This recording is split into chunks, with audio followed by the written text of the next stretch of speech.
Assalamualaikum dan salam sejahtera guys. Jumpa lagi dalam Tapau Studio.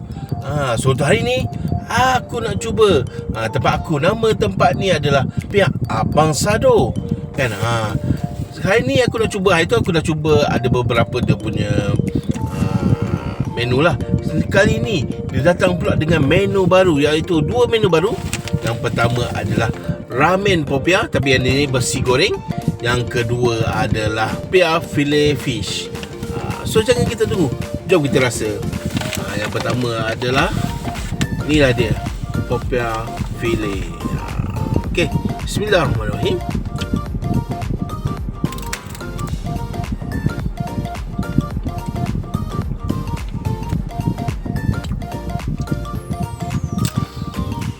Alright, bagi aku dia punya rasa macam mana?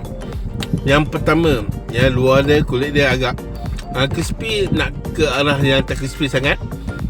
Lepas tu yang kedua, dari isi dalam dia menggunakan fish fillet breaded yang kita biasa beli dekat dekat supermarket tu. Biasa kita jumpa tu kan. Lepas tu dia combinekan pula dengan mayonis. Mayonis dia ada masam-masam sikit apa semua, mungkin dia ada perah limau ke apa.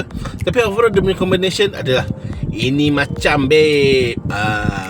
Alright, so yang seterusnya aku nak rasa yang ni paling aku nak rasa sebenarnya, iaitu ramen.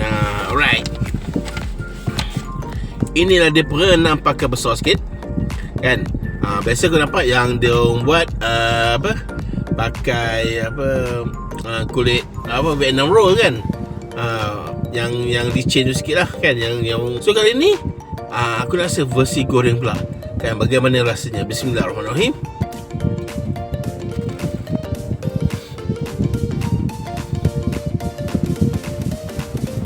Aku rasa dia pakai ramen cheese lah kot.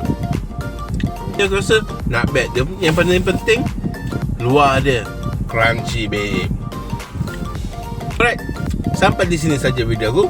Dan jangan lupa like, komen dan subscribe. Okay, jumpa dalam next video. Assalamualaikum, bye. Tapau Studio.